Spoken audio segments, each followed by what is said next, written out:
Why does almost every country owe money? It sounds like something that shouldn't even be possible. If you owe money, someone else has to be owed it. So who exactly is every country borrowing from? And why don't they just pay it back? It turns out, national debt is one of the most misunderstood things in economics. Because when most people hear the word debt, they picture a maxed out credit card or someone struggling to pay their bills. But countries don't work like people. Not even close. Imagine you decide to open a cafe. You need money for the building, the equipment, the tables, the coffee machines. You could spend 20 years saving up, or you could borrow the money today, open immediately, and slowly pay it back over time. The loan lets you start earning money much sooner. Countries think in a very similar way. They need roads, hospitals, schools, railways, power stations, military equipment. All of these things cost enormous amounts of money. And waiting decades until enough tax has been collected isn't always practical. So instead, governments borrow, they spend the money now and pay it back gradually. That doesn't sound too strange until you realize some countries owe trillions of dollars. So, who has all that money? The answer is lots of different people. Governments don't usually borrow from one giant bank. Instead, they sell something called government bonds. Think of a bond as an IOU.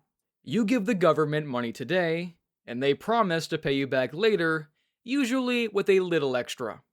People buy these bonds because they're often considered one of the safest investments in the world. Banks buy them, pension funds buy them, insurance companies buy them, investments funds buy them, even ordinary people can buy them. And sometimes, other countries buy them too. So when you hear that one country owes another money, it's often not because they borrowed directly from that government, it's because investors in that country bought lots of their bonds. But here's the part that surprises most people. Governments usually aren't trying to eliminate their debt. They're trying to manage it. Imagine your parents have a mortgage. Every month they make the repayments. But they don't suddenly try to pay off the entire house in one go. As long as they can comfortably make the payments, the debt isn't really a problem. Countries work in much the same way. When old bonds expire, governments often issue new ones. They are constantly borrowing, repaying, and borrowing again. At first, that sounds incredibly irresponsible. Shouldn't they just pay everything back? Not necessarily. Imagine a country, somehow, collected enough taxes to repay every single euro of its debt this year. Taxes would have to rise massively. Government spending would have to be slashed. People would have less money to spend. The economy would probably shrink. Trying to erase all that debt at once could actually cause more damage than simply managing it. So instead, most governments aim for something much simpler: keeping the debt under control. Because the number itself isn't the most important thing. What's important is whether the country can afford the interest. Think about two people. One owes 5,000 euros, the other owes 500,000 euros. Who has the bigger problem? You can't answer that until you know their income. If the first person earns 20,000 euros a year and the second earns 10 million euros, the first person might actually be in a much worse position. The same idea applies to countries.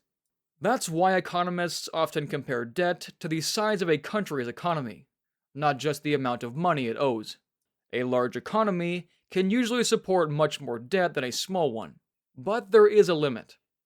If investors stop believing a country can repay what it owes, problems begin.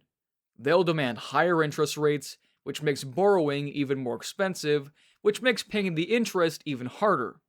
Eventually, some countries reach a point where they simply can't keep up.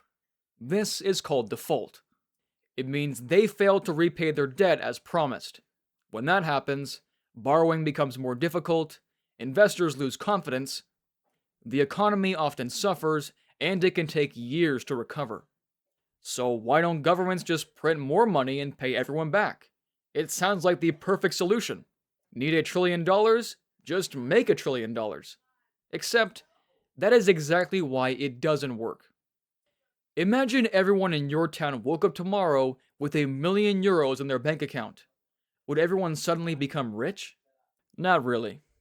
There would still be the same number of houses, the same amount of food, the same number of cars. The only thing that changed is the amount of money chasing them. Prices would shoot up, the money would lose value. Printing money doesn't create real wealth, it just creates more money. And those are very different things. So, is national debt actually bad? Sometimes, sometimes not.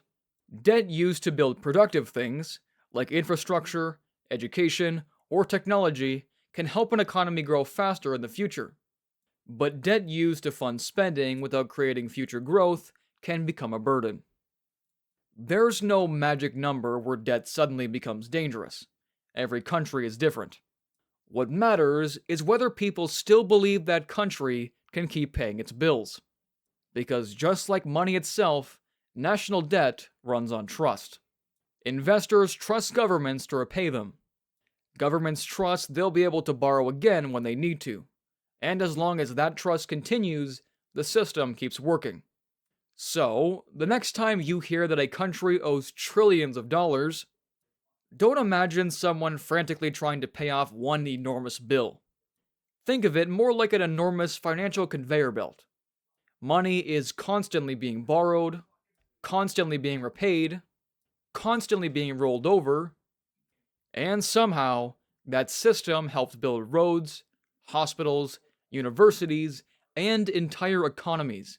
Not because debt is always a bad thing, but because, when managed carefully, borrowing today can help build a better tomorrow.